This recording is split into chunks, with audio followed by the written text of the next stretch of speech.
Selamat malam, sahabat pembelajar. Setiap Kamis malam, Anda akan bersama dengan saya, Oki, dalam acara Live Talk with Oki. Pada malam hari ini, saya mengundang seorang narasumber, yaitu seorang dokter gigi. Ya, makanya acaranya, awas jangan abaikan kesehatan gigimu. Siapa dia? Dia adalah Dokter Medwin Setia. Selamat malam, Dokter Medwin. Selamat malam, Ibu. Apa kabar? Baik, apa kabarnya juga? Baik ya. Ya, Iya, saya juga baik. Makanya kita bersama-sama di sini supaya juga bisa menjaga kesehatan gigi kita, supaya kita juga betul. tambah sehat dalam segala hal. Nah, Yes, betul. Dok, kita akan berbincang mengenai bagaimana keadaan ya atau situasi praktek seorang dokter gigi di masa pandemi ini. Baik. Memang pada saat sekarang mungkin aja ya sudah agak lebih mending ya Dok ya, Hmm, dibandingkan di saat awal-awal yang dulu. betul. Awal-awal dulu ketika bulan Februari tahun lalu tuh kita benar-benar stop tidak bisa ke dokter gigi. Itu waktu itu ini sehubungan dengan dokter langganan saya nih Dok. Nah bagaimana sebetulnya Dok?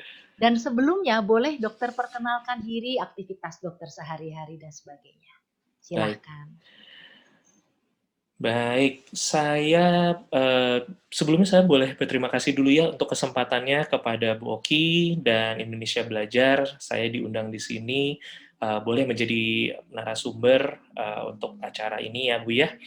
Iya. Baik, nama lengkap saya Dr. Gigi Medwin Setia, spesialis konservasi gigi.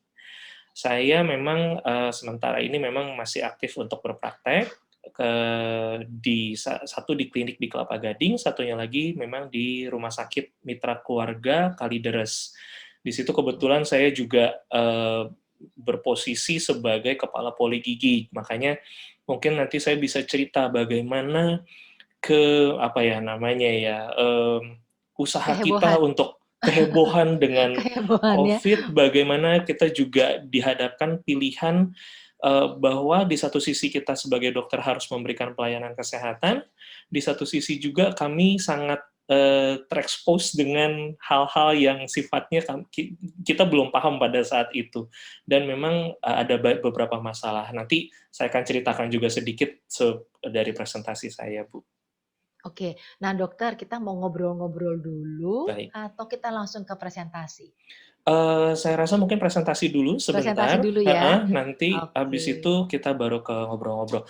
Tapi, saya mau enaknya gimana, Bu? Maksudnya apakah nanti di tengah ada boleh pertanyaan atau nanti pertanyaan dikumpulkan di akhir? Hmm, Enaknya? mungkin boleh di tengah-tengah nanti Boleh dokter ketika boleh. sudah beberapa Slide lembar, gitu ya, kemudian dokter oke. beri kesempatan bertanya. Baik, boleh boleh. Baik, kalau gitu, saya boleh mulai ya, Bu, ya? Ya, Saya silakan. share screen sekarang. Eh, ah, sebentar. Basic. Ya, semoga bisa dilihat. Oke, Ya, baik. sudah terlihat dok. Sudah terlihat ya. Baik, jadi tema yang saya bawa sekarang hari ini adalah memang bagaimana kita berkunjung ke dokter gigi selama pandemi COVID-19 ini. Ini saya akan berbicara secara umum, jadi memang ada yang, maksudnya untuk ke dokter gigi secara umum ya. Oke, kita mulai aja dulu. Jadi kenapa sih kita harus ke dokter gigi? Jadi karena biasanya banyak masalah dalam rongga mulut yang bisa menyebabkan kita terganggu, entah karena sakitnya, entah karena ketidaknyamanannya.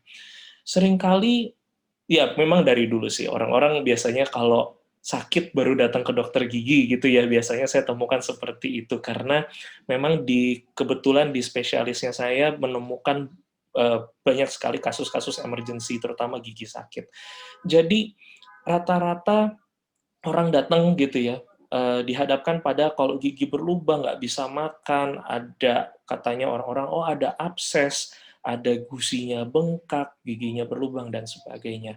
Jadi, satu hal yang harus dipahami, bahwa kalau kita berbicara tentang gigi, Gigi itu tidak seperti jaringan tubuh lainnya di dalam tubuh kita. Gigi itu kalau sudah ada kerusakan, maka tidak bisa kembali atau tidak bisa sembuh lagi tanpa kita melakukan apapun. Misalnya bedanya kalau seandainya gini, tangan kita kena pisau, kena luka dengan pisau. Kita bersihkan, kita kasih mungkin betadine atau povidone iodine gitu ya, dia akan sembuh dengan sendirinya. Tapi gigi nggak bisa. Gigi harus datang ke dokter gigi, harus ditambal, harus dilakukan perawatan agar bisa kembali sembuh. Itulah mengapa pada kasus-kasus yang bisa saya tangani gitu ya, especially ini kita ngomong setelah COVID, tadi Bu Oki sudah ngomong juga bahwa eh, awal-awal sempat nggak boleh. Nah, setelah saya mulai, lalu kemudian banyak sekali kasus-kasus yang sifatnya sudah tanda kutipnya sudah parah. Karena kenapa? Karena tertunda dengan ke dokter gigi. Nah, jadi memang kita lanjut dulu aja. Nah, kalau misalnya lubangnya udah besar, ada aksesnya di bawah yang hitam-hitam ini, kalau dari ronsen menandakan bahwa ini ada infeksi di bawah giginya yang cukup besar. Biasanya kalau kasus seperti ini, biasanya sudah sakit atau gusinya bengkak dan sebagainya. Kemudian, nah kalau ini gigi berlubang, ini seperti ini rata-rata. Jadi kok mungkin kita nggak bisa ngelihat secara langsung kadang-kadang, oh ya ini gigi saya berlubang seperti apa ya, gigi berlubang seperti ini.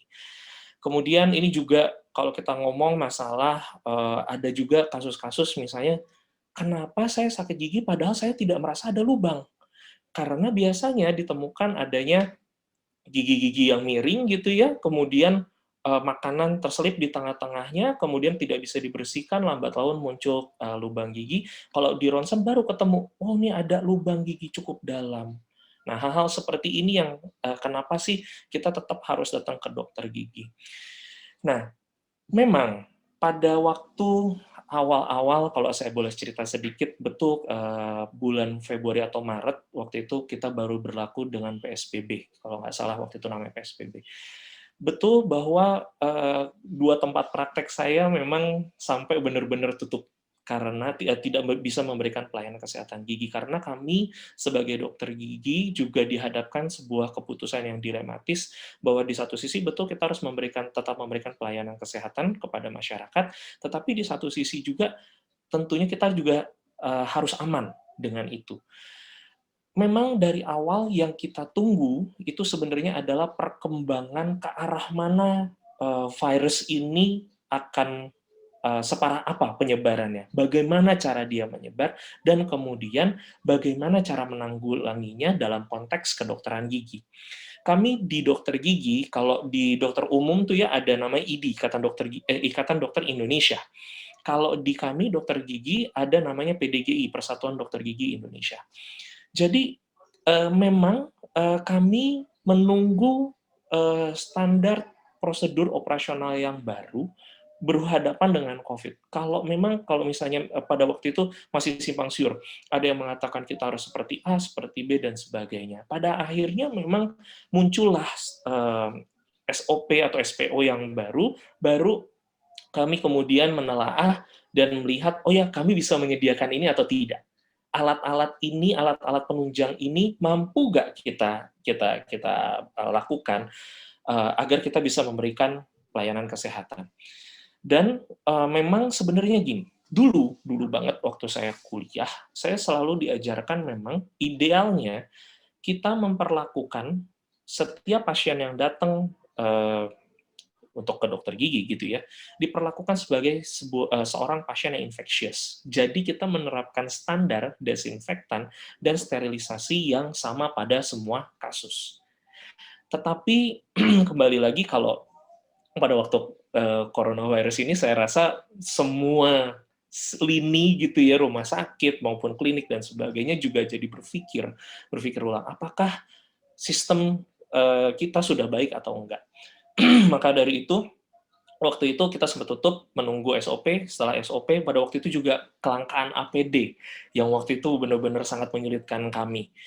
Nah, pada akhirnya kita pelan-pelan memang bisa untuk memulai perawatan. Waktu itu seingat saya kita memulai dulu dari pasien-pasien yang memang membutuhkan emergency, dan memang dari PDGI sendiri ada tagline-nya, hashtag-nya memang tunda ke dokter gigi. Tapi bukan artinya tidak ke dokter gigi, tunda ke dokter gigi. Dan memang ada beberapa kasus emergency yang memang kalau seandainya memang kalau nggak ditangani ini akan bahaya, seperti misalnya ada gusi bengkak, ada perdarahan di rongga mulut yang nggak stop-stop, ada misalnya pipi bengkak, tentunya itu akan menjadi emergency. Dan mau tidak mau memang kita memang harus memberikan pelayanan kesehatan.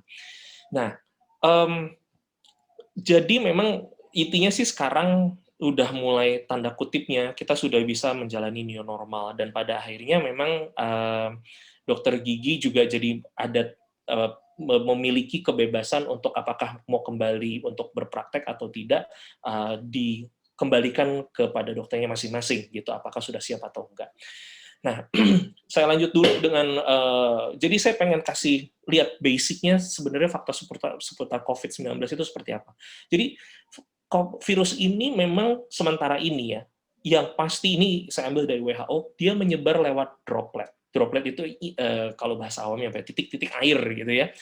Nah, itu harus kontak langsung, intinya seperti misalnya saya batuk gitu ya, itu di depan Anda, nah itu Anda akan benar-benar sangat riskan untuk terpapar dengan virus itu. Atau misalnya kita memegang benda yang sama dengan orang yang terjangkit dengan virusnya. Jadi misalnya kita pegang handle pintu atau paling gampang apa, switch lampu gitu. Itu juga bisa, karena biasanya kita mungkin habis itu makanlah, maaf bahasanya mungkin ngupil lah atau garuk-garuk hidung lah, itu kita tanpa sadar bisa memasukkan. Kalau seandainya pernah dengar apakah virus itu airborne atau tidak? To be honest, saya tidak bisa memberikan jawaban secara gamblang, oh bahwa udah pasti airborne. Memang baru sampai sekarang masih, menurut saya masih dalam perdebatan. Karena memang ada beberapa kasus, misalnya dalam satu ruangan yang sama semuanya kena dan sebagainya, yang nggak mungkin tiba-tiba harus rawat droplet, memang akan jadi airborne. Tapi kalau airborne, kembali lagi, berarti kita semua itu harusnya sudah kena dong, karena airborne itu berarti dalam satu ruangan yang sama, kita pasti harusnya kena. Iya, kadang-kadang ada yang satu rumah tapi tidak Tidak kena juga ya, semuanya, Dok? betul. Ya. Jadi akan sangat tergantung menurut saya dari antibodi masing-masing. Apakah mampu fight back atau tidak? Mampu atau tidak? Kalau enggak, ya pasti kita akan ada gejalanya. OTG sendiri pun atau orang tanpa gejala pun juga sebenarnya itu, kalau saya sempat diskusi dengan salah satu dokter gitu ya, sebenarnya bukan artinya antibodinya bagus, justru antibodinya kurang bagus, maka tubuh itu tidak mampu mengenali. Makanya dia yang jadi menyebar-menyebar tanpa sadar bahwa diri dia sebenarnya sudah terjangkit coronavirusnya. Nah, ini yang bahaya memang. Dan sampai sekarang pun juga masih ditakuti. Nah, jalur masuk COVID, virusnya itu memang sementara ini melalui dari hidung dan mulut. Entah kita kena langsung dari dropletnya, atau yang tadi pegang and then kita masukkan tangannya ke dalam mulut atau ke hidung. Dan kemudian ini juga yang poin ketiga ini juga masih debatable.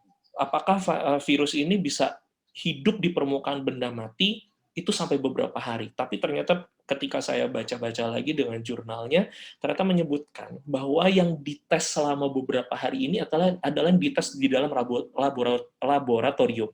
Berarti situasinya dikontrol semua. Nah, kalau seandainya dalam rumah kita punya ventilasi yang bagus, atau misalnya ada jendela yang banyak sinar matahari bisa masuk, itu faktor itu tidak dihitung dalam laboratorium.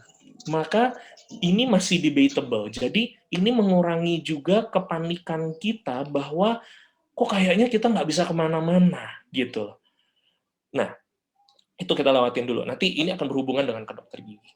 Lalu kalau saya cerita seperti tadi, lalu aman nggak sebenarnya berkunjung ke dokter gigi selama masa pandemi? Jawaban saya aman. Tapi, ada tapinya dengan syaratnya. Ini semua orang Indonesia pasti paham dengan kalau ada, ya ini, tapi dengan syarat ketentuan berlaku. Iya, kan. Nah, menurut saya yang penting fasilitas kesehatannya dimanapun itu, mau di rumah sakit, mau di klinik, itu yang penting udah memiliki standar prosedur operasional yang sudah diadaptasikan dengan kondisi new normal. Jadi intinya sudah siap bahwa, oh ya, ini klinik kami sudah mematuhi protokol kesehatan yang ada. Untuk klinik ya, bukan untuk umum ya, akan berbeda. Karena cara desinfektan dan sterilisasi ruangan itu akan lebih lebih detail di kita gitu. Nah, dulu ini yang tadi saya bilang. Dulu nih waktu awal-awal pandemi, SOP yang diterbitkan pun juga masih belum detail gitu ya. Dari PDGI sendiri mengeluarkan bahwa oke, tunda ke dokter gigi kecuali ada nyeri yang tidak tertahankan, gusi bengkak, perdarahan tidak terkontrol, dan kalau misalnya ada trauma. Itu pun dibatasi lagi bahwa kita sebisa mungkin tidak melakukan tindakan yang namanya AGP, aerosol generating procedure.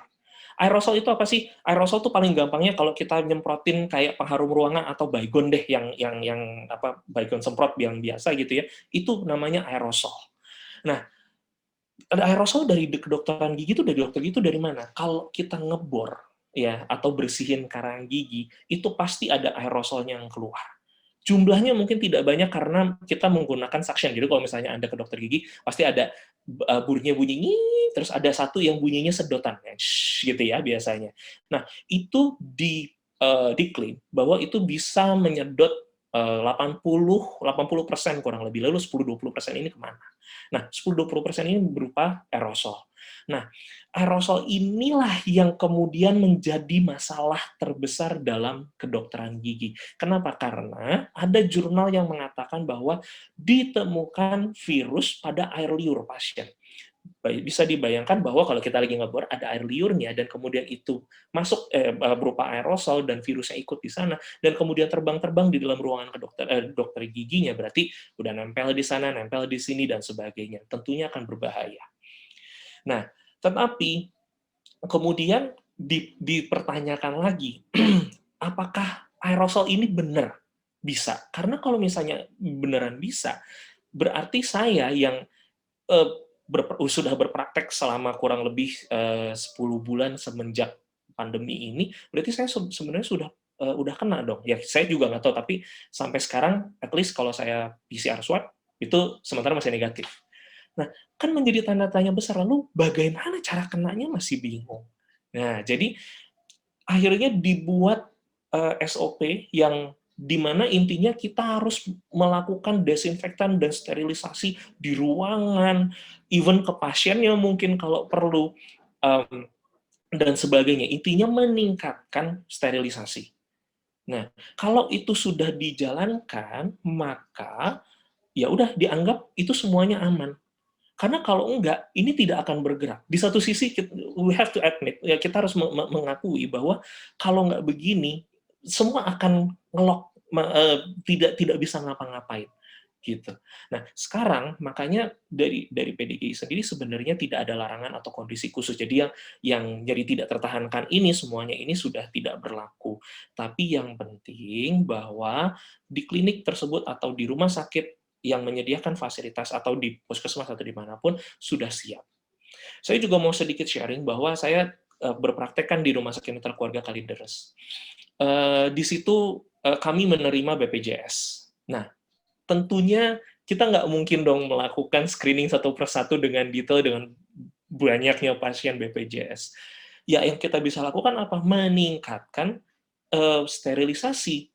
Jadi kita dikit-dikit semprot alkohol, dikit-dikit semprot alkohol, semua permukaan dilap, agar kita juga bisa memberikan pelayanan tanpa harus menularkan itu ke orang lain. Masalahnya kita nggak tahu, karena kalau misalnya misalnya saya sehari misalnya ada let's say berapa, misalnya 15 pasien, kita nggak tahu urutan keberapa yang amit-amit OTG. Lalu apakah ke belakangnya nanti kena semua, atau saya kena semua, atau perawat kena semua? Itu kan akan menjadi taruhan. Makanya kita sebagai dokter gigi juga harus menggunakan APD atau alat pelindung diri yang kalau dari PDGI dianjurkannya bahkan sampai level 3. Sampai yang seperti dilakukan yang dipakai sama teman-teman rekan medis di mana Wisma Atlet dan sebagainya. Kenapa? Karena dibilang disuruh menjaga jarak. Kami dokter gigi nggak mungkin bisa menjaga jarak dengan pasien. Nggak kelihatan ya, Dok ya? Nggak akan kelihatan.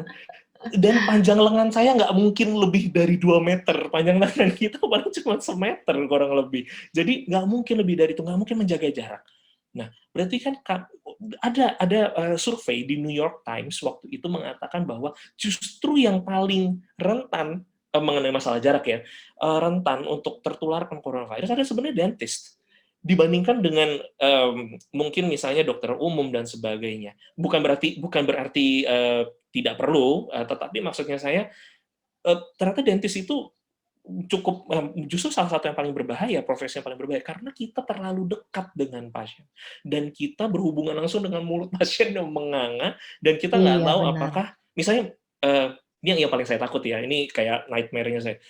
Orang ini misalnya COVID, kemudian datang ke klinik saya udah pakai, terus saya lagi ngebor tiba-tiba dia batuk.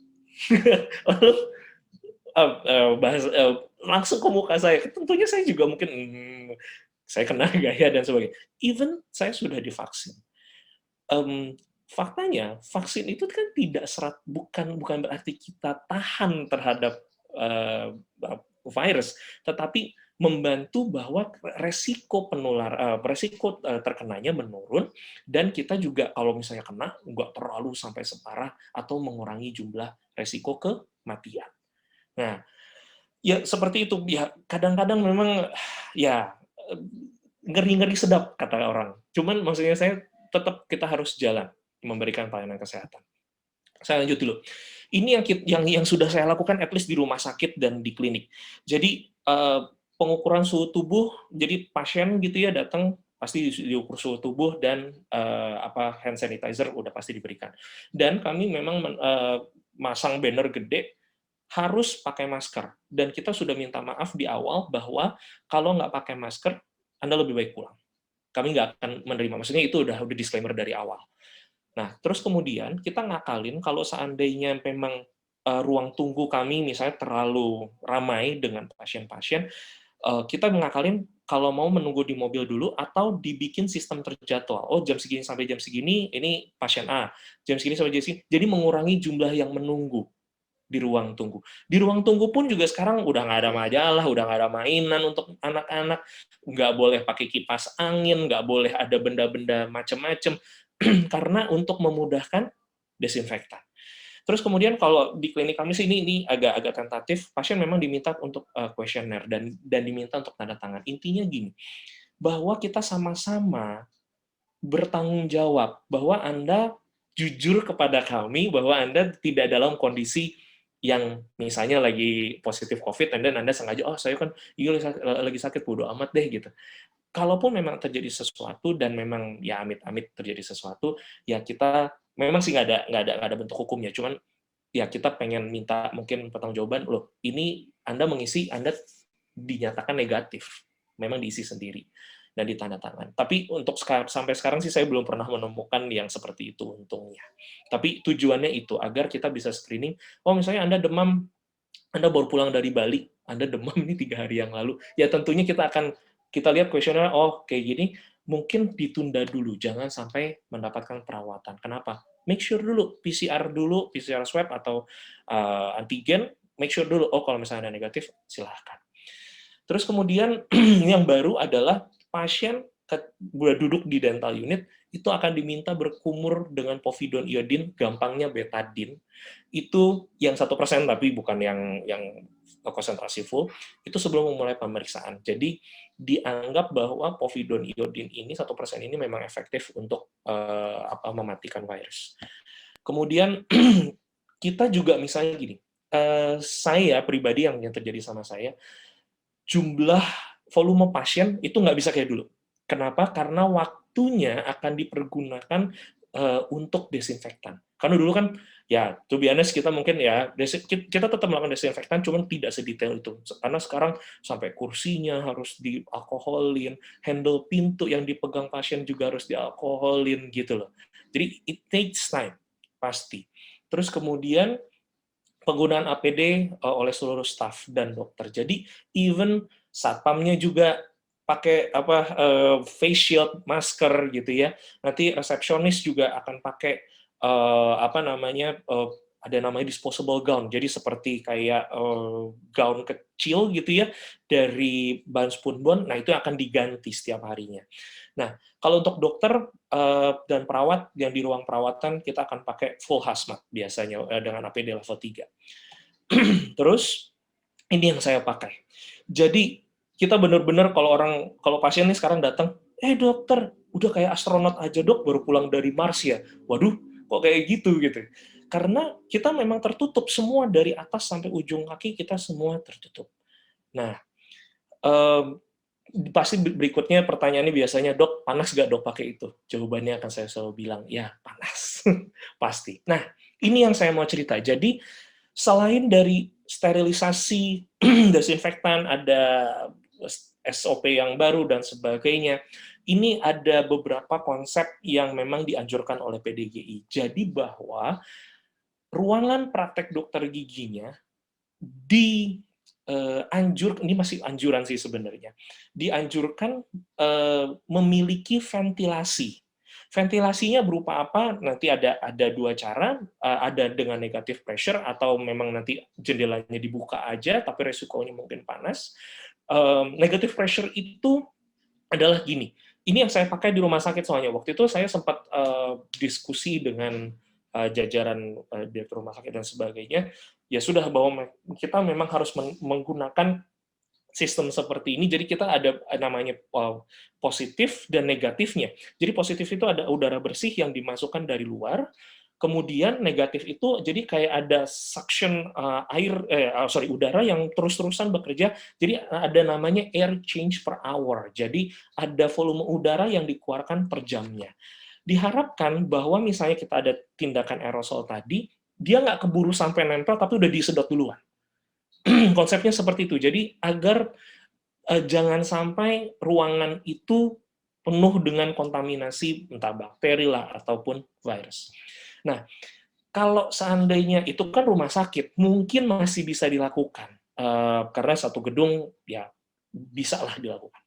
Tapi kalau klinik kecil, puskesmas, gedungnya sudah seperti itu, kita nggak bisa ngebobok tembok lagi dan sebagainya, saya rasa juga sulit.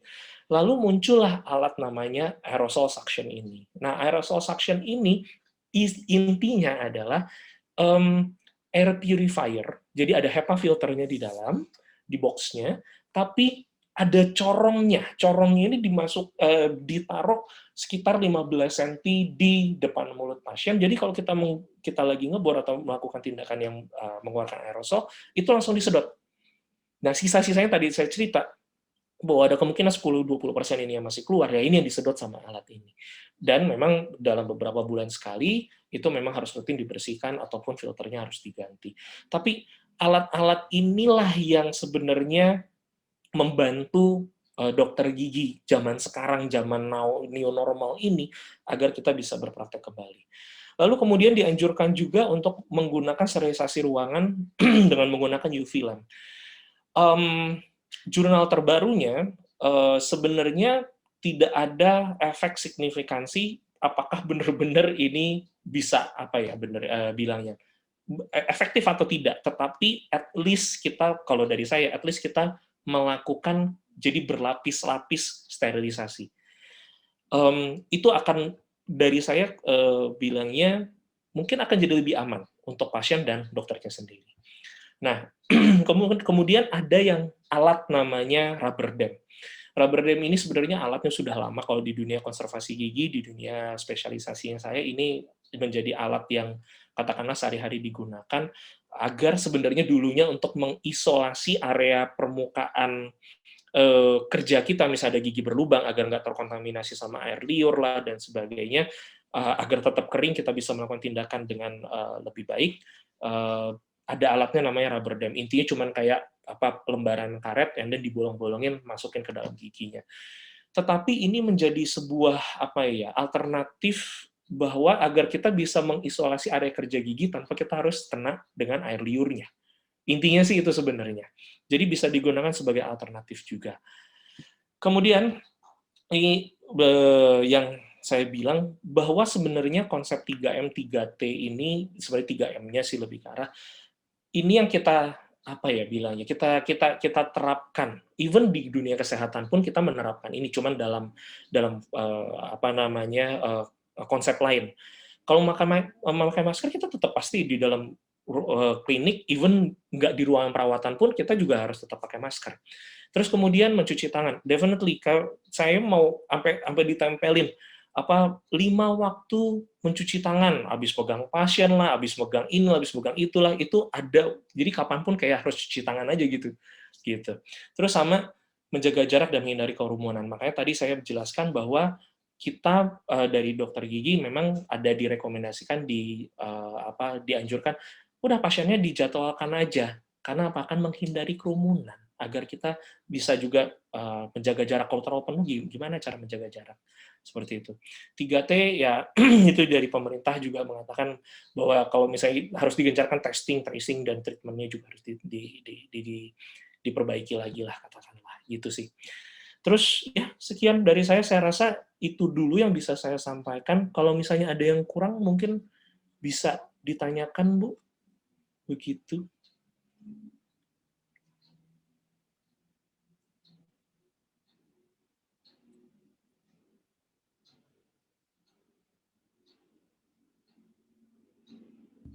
Bu Oki masih di mute. Oh ya, Bu Oki. Oh ya, masih di mute ini Bu Oki. Ya, sorry. Terima kasih, dokter. Teman-teman semua di sini yang sudah mendengarkan tadi penjelasan dari dokter, apakah ada hal yang mau ditanyakan?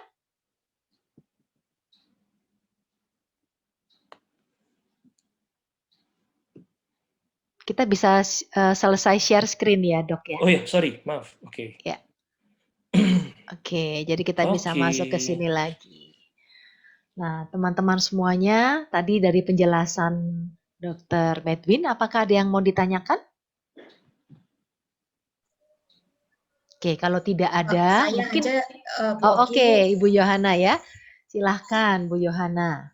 Terima kasih kesempatannya. Malam, Dr. Medwin. Selamat malam, Ibu.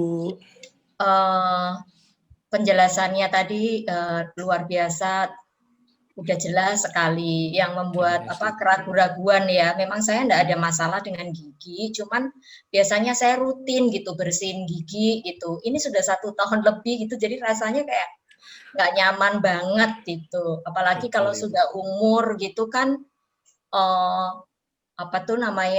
rasanya tuh makin gusinya itu kan makin ini karena karang ya, Dok ya. Betul, makin turun Bu biasanya. Iya betul. Jadi bagaimana ya Dok, kalau saya di daerah nih di Sidoarjo, saya apa mesti tanya dulu ke dokter giginya sudah aman apa belum, apa sudah terima atau bagaimana Dok itu? Baik. Sebaiknya. Baik, terima kasih atas pertanyaannya Bu Yohana ya tadi ya. Ya. Baik, Bu Yohana, jika boleh saya sarankan gini, lebih baik ditanyakan dulu Ibu, apakah klinik atau rumah sakit nanti tempat Ibu akan datang siap nggak dengan prosedur yang tadi saya ceritakan. Kamu nggak mau dengerin? Memang bukan 100% ya, harus seperti yang tadi saya ceritakan, tetapi minimal memiliki ventilasi dan memang memiliki sistem atau cara desinfektan yang jelas atau yang baik lah katakanlah. Kalau memang ragu, menurut saya mohon maaf lebih baik jangan, karena itu akan maksudnya saya jadi malah gak enak gitu loh maksudnya saya. Tapi intinya adalah kalau dari saya lebih prefer Anda, Bu Yohana, bertanya dulu selengkap-lengkapnya kepada fasilitas kesehatan yang akan dituju, bahwa siap atau tidak. Bagaimana dengan APD-nya? Oh ya, satu lagi, saya kalau boleh cerita. Ini soalnya, ini yang saya temui ya, ini soalnya memang mungkin lingkupnya di Jakarta. Pasien sering nanya, kalau dokter pakai APD sampai level 3, apakah pasien diberikan APD juga? Nah, kalau dari saya, menurut saya pasien tidak perlu. Kenapa? Karena toh bagaimanapun juga, kan tadi saya bilang, jalur masuknya virus itu melalui mulut dan hidung. Toh nanti pas perawatan akan dibuka juga. Jadi Anda mau pakai APD, pakai hazmat, datang ke dokter gigi tapi masker dibuka, sama aja bohong menurut saya. Yang Anda bisa lakukan di rumah mandi. Nah, kalau seandainya, kembali maksudnya saya berhubungan tadi pertanyaan Bu Yohana, kalaupun memang misalnya, oke, desinfektan semua jelas dan sebagainya, mungkin Bu Yohana nanti pulang bisa mandi dulu. Jadi jangan langsung langsung melakukan aktivitas, tapi pulang mandi dulu. Toh memang kami di rumah sakit pun juga memang dianjurkan untuk mandi sebelum pulang agar maksudnya bersih gitu. Dan datang dalam kondisi bersih, pulang juga dalam kondisi bersih. Jika memungkinkan. Gitu. Mungkin bisa menjawab. Atau ada yang kurang mungkin bisa ditanyakan kembali. Cukup sekali dok, terima kasih. Tapi kalau kondisi memang belum memungkinkan, mungkin bisa diberi kiat-kiat pemeliharaan gigi kalau kita di rumah dokter. Terima Baik. kasih. Terima kasih Bu Yohana.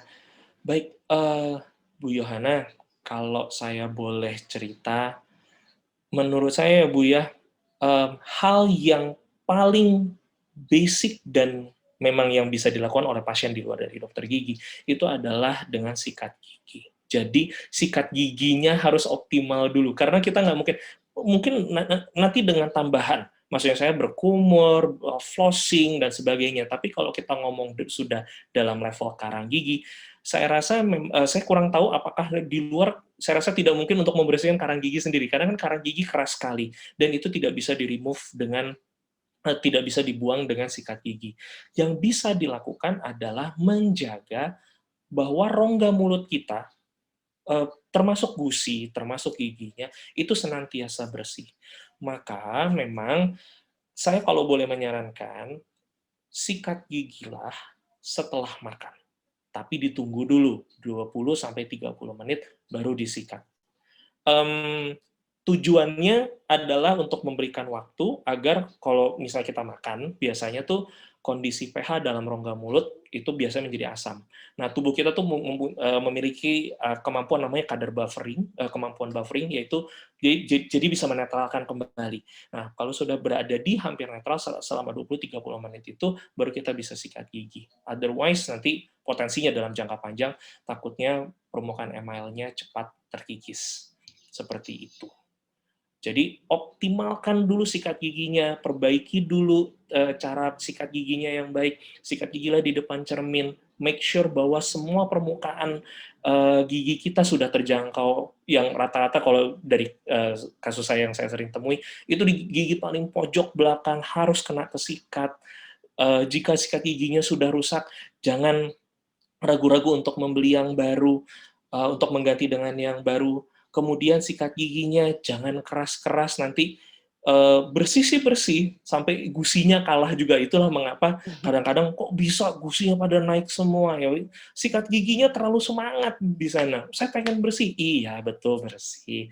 Tetapi sampai giginya terkikis juga, wah itu bahaya juga. Itu malah akan menimbulkan masalah lain.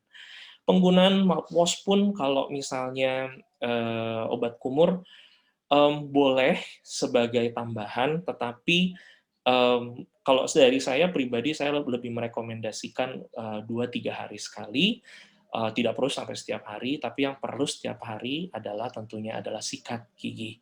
Itu yang paling utama. Gitu. Saya rasa cukup sekian, Bu Yohana. Apakah ada pertanyaan lagi mungkin? Oke, nggak apa-apa. Cukup ya. Bu Yohana. Terima kasih Dr. Medwin. Itu pertanyaan yang saya mau ajukan sebetulnya. Jadi memang saya sering mendengar bahwa sebaiknya setelah makan kita sikat gigi. Dan ini memang yang dianjurkan oleh mami saya ya. Itu dikasih tahu, ayo kalau habis makan sikat gigi. Dan saya ingin bertanya berapa lama. Ternyata jawabannya adalah sekitar 20 menit minimal ya dokter ya. Betul. Betul. Karena memang itu sudah ada penelitiannya bahwa sebenarnya tubuh kita mampu, yang tadi saya bilang ada kapasitas buffering namanya. Ya itu akan dicapai kurang lebih 20 menit ke atas. 20 menit. Nah, tentunya di masa 20 menit, 30 menit itu jangan kemudian, oh ada cookies, udah ngemil satu lagi, itu kembali asam lagi. Jadi hitungannya bukan dari situ.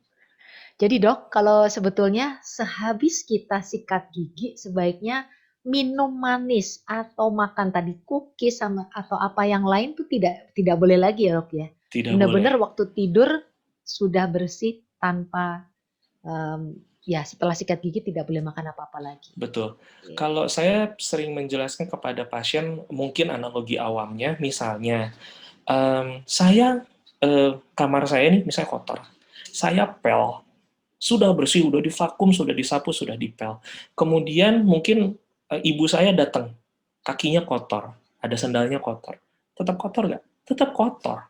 Jadi kalau seandainya kita sudah membersihkan, sudah sikat giginya bagus dan sebagainya, dan kemudian kita mengkonsumsi sesuatu di luar dari air putih, itu sudah pasti akan kotor. Pasti. Kalau Gitu. green tea, Dok? Baik, kalau green tea, sebenarnya mungkin gini, saya tidak bisa ngomong banyak. Memang green tea itu ada efek antibakterinya. Mungkin kalau green tea mungkin nggak apa-apa. Tetapi green tea, teh gitu ya, dalam bentuk apapun, bisa menimbulkan staining.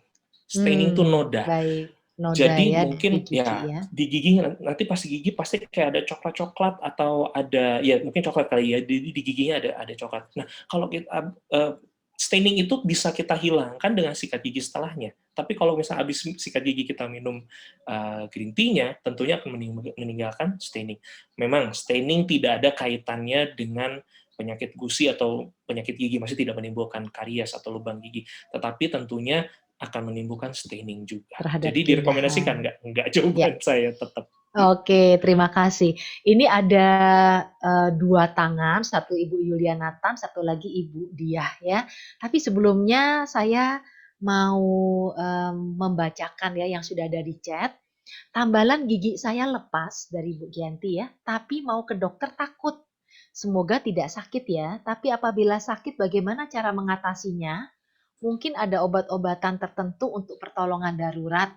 Kebetulan ini gigi bawah paling belakang. Silakan. Baik, ini pertanyaan yang kadang-kadang sulit dijawab gitu ya. Karena gini, yang tadi saya cerita di awal bahwa gigi itu tidak seperti jaringan lainnya. Kalau terjadi sesuatu harus dilakukan tindakan. Obat hanya akan mengurangi gejala, tapi tidak menyembuhkan. Tetap solusinya adalah dilakukan sesuatu, entah ditambal atau dilakukan perawatan atau even dicabut. Untuk sementara yang bisa saya kalau seandainya pun mau minum obat-obatan, mungkin pereda nyeri seperti paracetamol yang kita boleh beli bebas. Tapi kalau seperti yang lain-lainnya seperti asam mefenamat dan sebagainya, memang saya tidak rekomendasikan untuk beli maksudnya beli di apotek sendiri. Lebih baik tentunya dianjurkan dengan resep dokter. Apalagi antibiotik tentunya juga harus dengan resep dokter.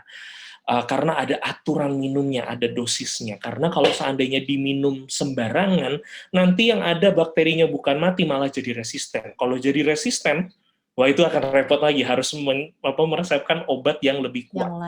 Yang lain lagi. Okay. Nah, jadi kalau misalnya tadi dibilang takut, untuk sementara memang prinsip saya gini, kalau kita ada luka, selama luka itu kita bisa make sure areanya bersih, maka itu tidak akan terinfeksi parah. Karena infeksi, yang namanya infeksi pasti ada kuman. Lukanya tetap ada, tapi akan menjadi lebih parah ketika ada kuman. Dulu dosen saya selalu bilang, Medwin, kalau sariawan, gampangnya sariawan gitu ya, kenapa sih kok bisa sakit banget, ada yang sakit, ada yang enggak? Kenapa? Karena basically kalau sariawan itu kan seperti luka di dalam rongga mulut, di gusi ya, biasa katakanlah. Itu kena dengan bakteri, dan bakterinya berkembang biak di sana, makanya jadi lebih sakit. Tapi kalau kita bisa dikasih mungkin kompres antiseptik gitu ya mungkin dengan obat kumur atau ada obat-obatan lain, itu dia akan sembuh dengan healing dengan sendirinya, karena tubuh bisa healing dengan baik. Bukan gigi. Nah, tapi kalau untuk gigi, ya sebisa mungkin dibersihkan semaksimal mungkin yang bisa. Memang sulit, tapi itulah caranya. Kalau misalnya udah sakit sekali, mau tidak mau, saran saya lebih baik mengunjungi dokter gigi. Dan make sure dulu bahwa dokter gigi tersebut sudah siap. Gitu. Ibu Gianti, kalau Ibu Gianti kebetulan di Jakarta, mungkin bisa mengunjungi ya, Dokter Medwin tadi sudah siap dengan semua perangkatnya ya dok ya. di Ya. Mitra Bekasi dan satu lagi di Kelapa Gading di Di mana, Dok? Mitra Keluarga Kalideres, di Oh ya, di Kalideres. Orthosmile Dental Care Kelapa Gading. Tapi saya rasa, mohon maaf, maksudnya kalau untuk kota-kota besar, bukan saya mau sotoy, biasanya sudah siap, biasanya. Sudah siap ya. Gitu. Oke. Ya, rata-rata yang setahu Terima saya sudah. kasih, Dokter. Tadi Baik. saya tahu yang angkat tangan pertama ini Ibu Diah ya, Ibu Yulianatan. Mohon bersabar. Silakan Ibu Diah. Iya, selamat malam Ibu Oki, selamat malam Dr. Ya, Medwin. selamat Selamat malam. malam, kasih. Ibu. Ini pertanyaan saya kalau mengenai APD dan keamanan, alhamdulillah sudah cukup jelas. Tapi ini sekarang masalahnya mengenai giginya gitu ya. Jadi Betul. cucu saya umurnya 6 tahun. Itu Oh, ini anak-anak. gigi susunya masih utuh semuanya. Nah, kemudian ternyata nggak kelihatan, toto yang bawah itu sudah tumbuh gigi tetapnya di bagian dalam. Itu Betul. bagaimana Dokter Medwin ya pengatasannya? Karena memang kemarin-kemarin tuh ya nggak berani ke dokter gigi, nggak berani apa gitu. Baik. Jadi itu pertanyaan satu itu. Pertanyaan saya yang keduanya, kalau sudah seusia ini terus giginya tanggal, terus nggak diganti dengan gigi palsu, itu dampaknya apa gitu Dokter? Mohon Terima maaf, usia kasih. berapa Ibu Diah? 60 tahun. Oh, 60 tahun. Yang tadi di pertama itu usia 6 tahun. Yang pertama cucu 6 saya tahun, 6 tahun, gigi susunya Oh, cucunya. kita bangga gitu ya, gigi susu dia masih utuh semuanya. Tapi Baik. ternyata Ada gigi tetapnya udah ada tumbuh tumbuh. 2 di bawah gitu. Jadi agak Baik. khawatir Baik. nanti berantakan gitu. Untuk yang gigi-gigi lainnya tuh harus bagaimana perlakuannya supaya bisa sebagus gigi susunya gitu. Baik Ibu Diah. Baik Bu Diah, saya coba jawab. Yang pertama untuk anak-anak ini menarik karena jadi gini, anak-anak itu akan ada masa periode gigi susu dan gigi tetap, itu betul. Yang pertama ya di usia 6 tahun itu kurang lebih akan muncul gigi tetap pertama tanpa kehilangan gigi apapun. Itu adalah gigi geraham pertama tetap. Jadi kalau seandainya memang ini kita ngomong ada dua hal yang berbeda. Jika tadi yang Ibu Diah katakan ada tuh tiba-tiba tumbuh gigi tetap usia 6 tahun, itu normal. Di depan. Gigi depan. Kalau gigi bukan depan, geram, tapi di depan gigi 2 yang gigi bawah depan ini 2 gitu. Jika memang gigi susunya belum tanggal dan gigi tetapnya sudah muncul, sebaiknya dibawa ke dokter gigi untuk segera dicabut gigi susunya.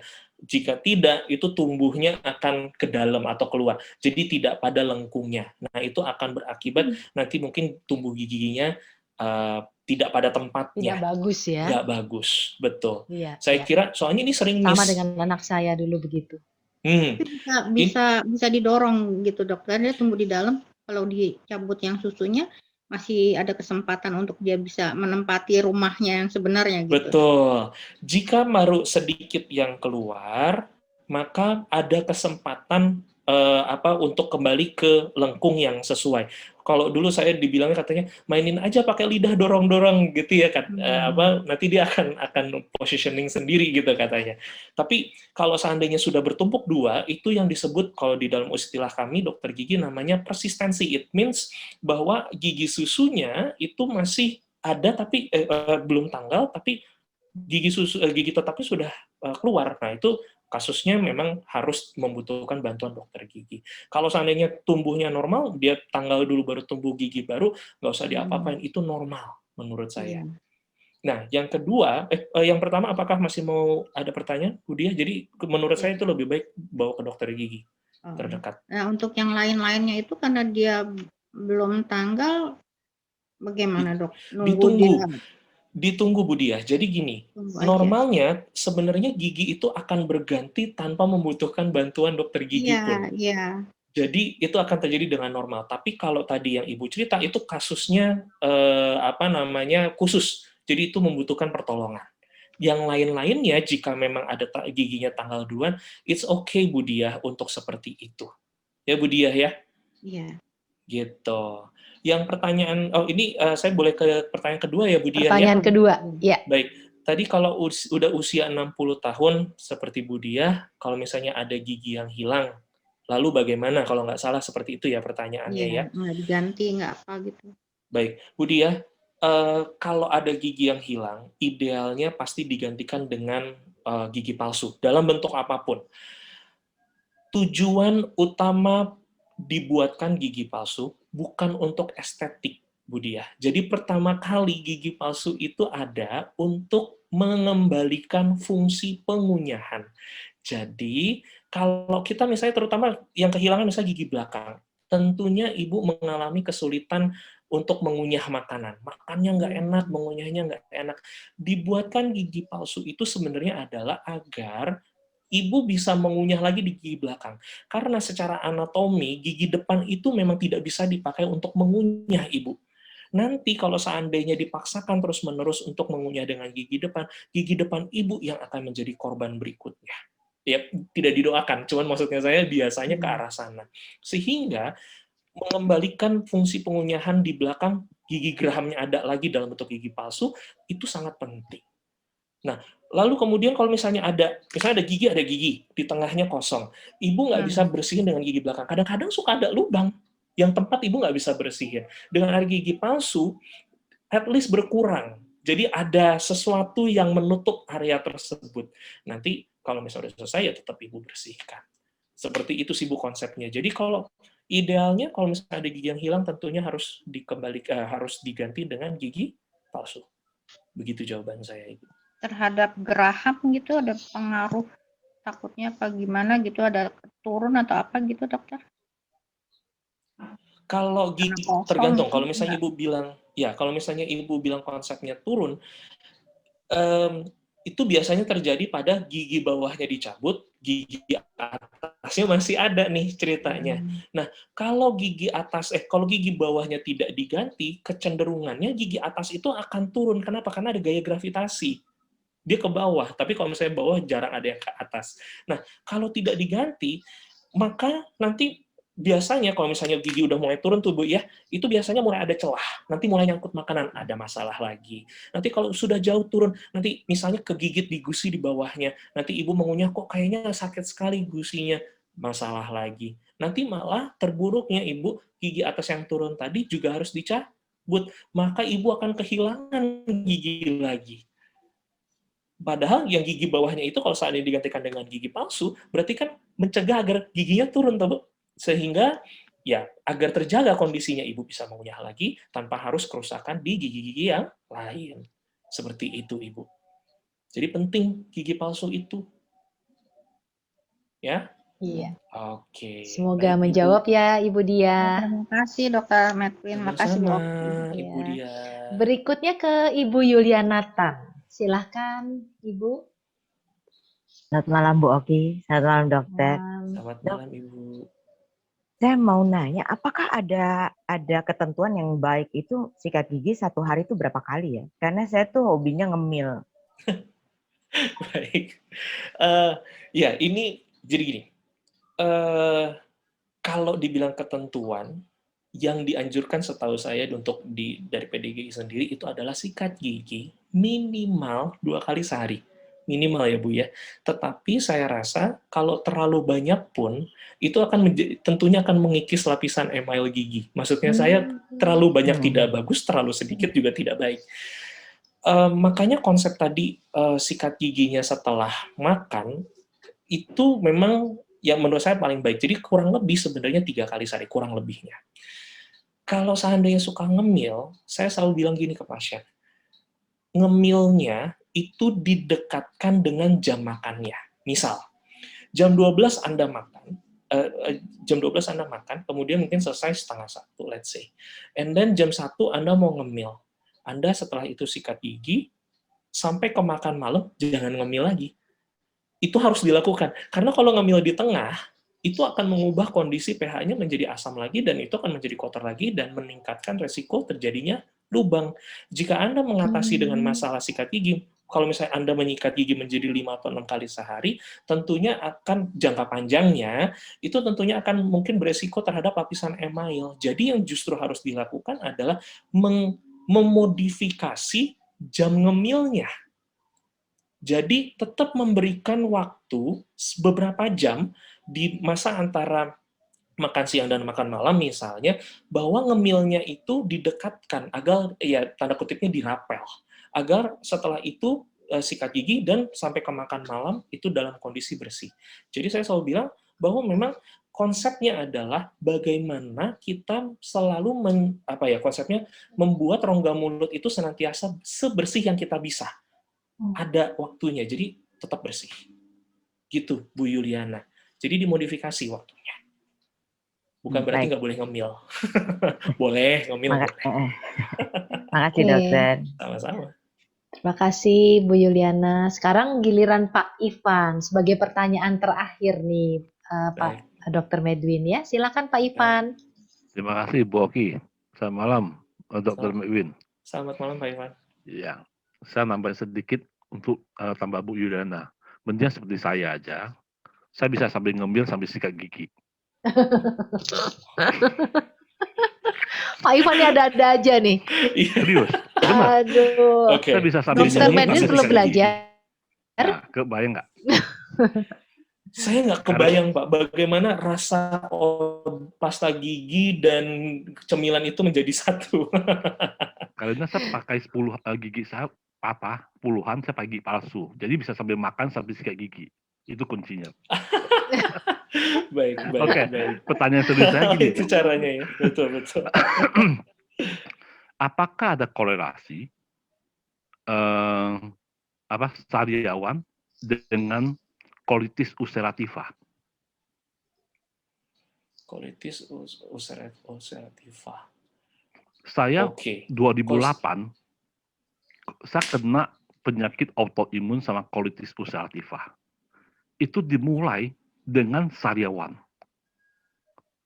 Sampai saya sudah sembuh total, autoimun sama colitis ya. Tapi kadang-kadang saya merasa kalau timbul sariawan, kondisi mau pembuangan udah berbeda. Waktu saya kena colitis ulcerativa, sepanjang usus besar saya, semua adalah sariawan berat. Nah, pertanyaan saya itu apakah? Saya tidak mau jadi paranoid. Tiap kali saya keluar sariawan atau apa, saya cuma merasa perut udah nggak enak gitu. Nah, saya coba menghayati apakah ini psikologis atau bukan. Tapi kadang-kadang betul terjadi gitu. Baik. Saya bingung, Dok. Terima kasih, Dok. Baik, terima kasih.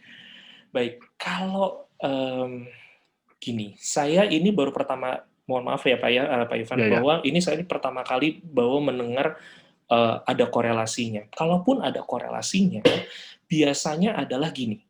Kita coba konsepnya kita rubah. Tadi kalau maaf Pak Ivan, tadi pernyataannya kalau sariawan itu malah jadi ada colitis ulcerativanya. Maksudnya ada korelasi apa enggak sebenarnya? Gejala colitis ulcerativa terasa tuh Pak, pembuangannya nggak enak.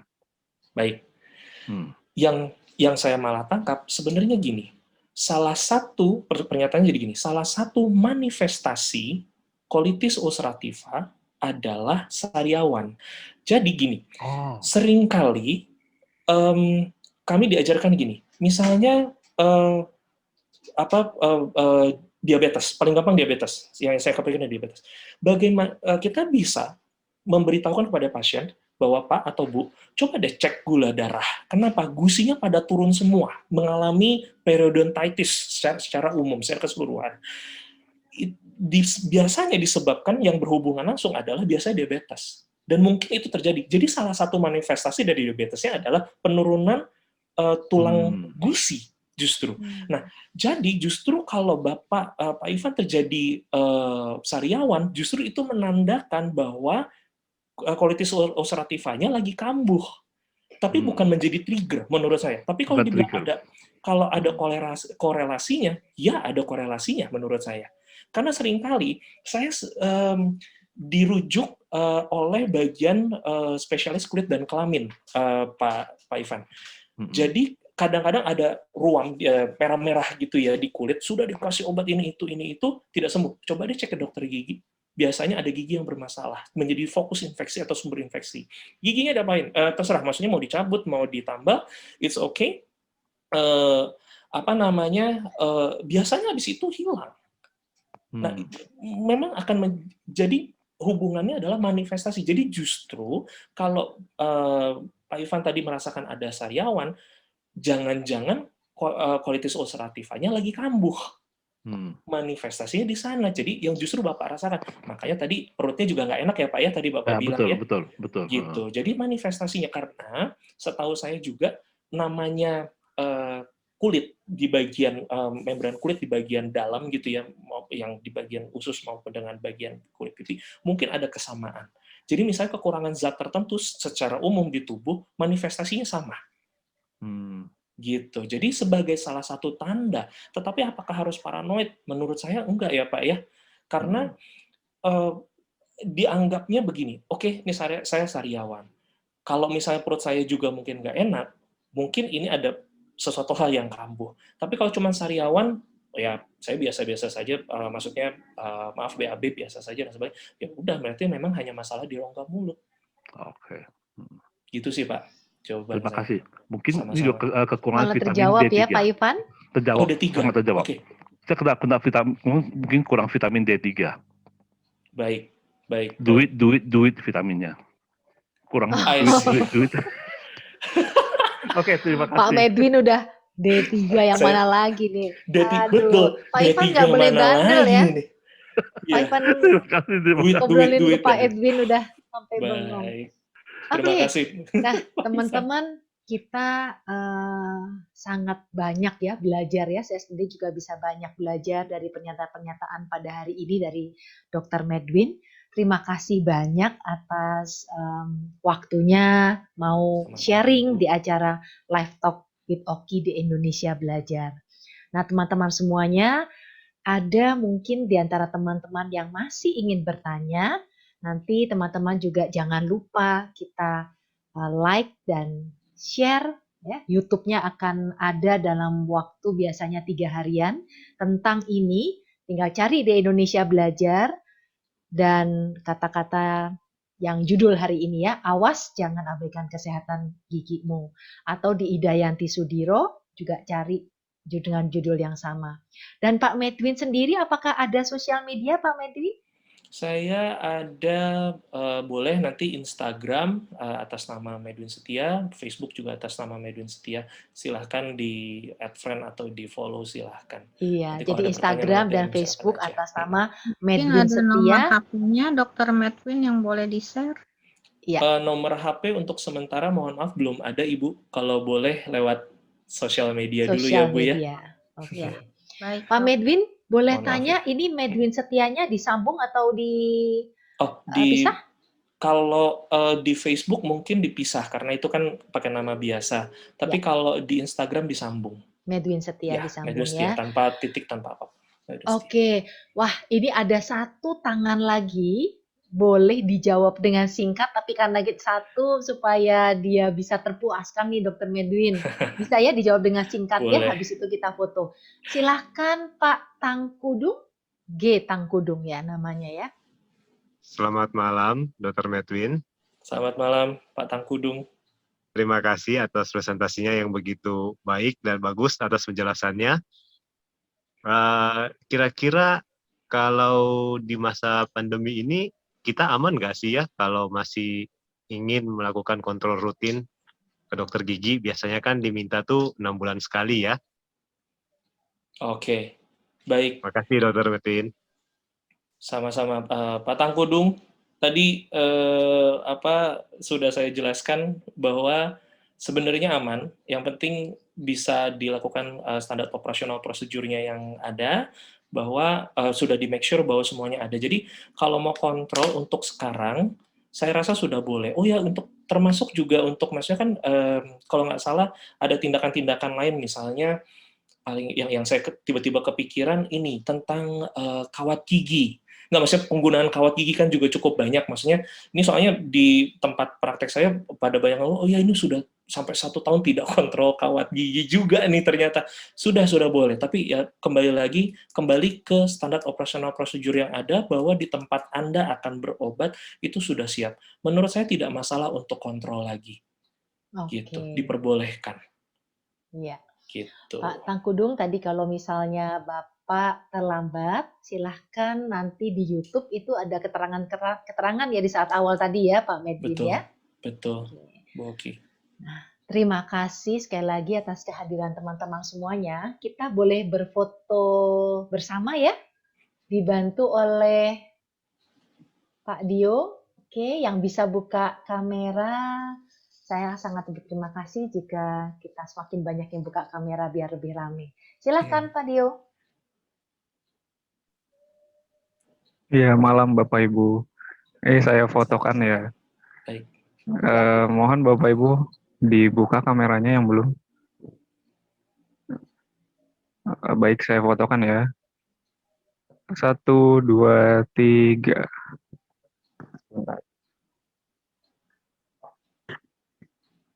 Satu kali lagi ya Bapak Ibu. Satu kali lagi, Boleh. oke. 1, 2, 3. Sudah, terima kasih. Terima kasih. Oke, terima kasih Pak Dio. Teman-teman semuanya, minggu depan akan ada sharing lagi yang tidak kalah menariknya mengenai hati dan bagaimana kita menjalani puasa dengan lebih membuka hati dan sebagainya ya. Nanti kita akan sharing di hari Kamis jam 19.30. Sampai ketemu lagi teman-teman semuanya. Terima kasih dan selamat Terima malam. kasih Bu Oki.